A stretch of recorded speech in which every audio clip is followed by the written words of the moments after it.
नमस्कार, मी प्रणिता बोरसे. आपण पाहत आहात TV9 मराठी आणि सुरुवातीला एक महत्त्वाची बातमी. अहमदनगरच्या प्रवरा नदीत एसडीआरएफची बोट उलटलेली आहे. प्रवरा नदीत बुडालेल्या व्यक्तींचा शोध घेणारी एसडीआरएफची बोटच उलटलेली आहे. मोठी बातमी समोर येते आहे. पथकातील 4 जवानांसह एक स्थानिक नागरिक बुडाल्याची माहितीही समोर आलेली आहे. तर ही मोठी बातमी आपण पाहतोय नगरमधली. अहमदनगरच्या प्रवरा नदीत एसडीआरएफची बोट उलटलेली आहे. प्रवरा नदीत बुडालेल्या व्यक्तींचा शोध घेण्यासाठी एसडीआरएफची ही बोट होती आणि हीच बोट उलटलेली आहे. तर नगरच्या अकोले तालुक्यातील सुगाव गावाजवळील ही घटना. प्रवरा नदीत बुडालेल्या व्यक्तींचा शोध घेण्यासाठी एसडीआरएफची ही बोट होती आणि तीच उलटलेली आहे. त्यांचा पाण्यात पडून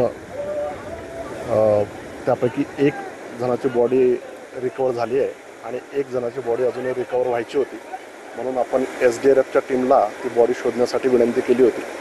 एसडीआरएफचं पथक आज सकाळी 6 वाजता आलेलं आहे आणि बचाव कार्य करताना त्यांची बोट दुर्दैवानं पाण्यामध्ये उलटली आणि त्यापैकी 4 जवानांना आपण आता सद्यस्थितीमध्ये हॉस्पिटलला रेफर केलं आहे. एका जवानाची तब्येत आता स्टेबल आहे आणि 3 जवानांचे दुर्दैवानं मृत्यू झाल्याचं कळतं आहे. उर्वरित 2 लोकांचा शोध आता सुरू आहे.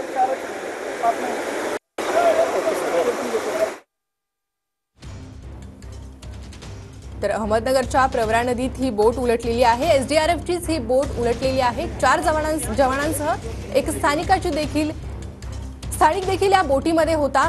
दरम्यान शोध मोहीम सुरू असतानाच ही बोट उलटलेली आहे. 4 जवानांसह एक स्थानिक बुडाल्याची माहिती समोर येते आहे. अहमदनगरच्या प्रवरा नदीत एसडीआरएफची ही बोट उलटलेली आहे.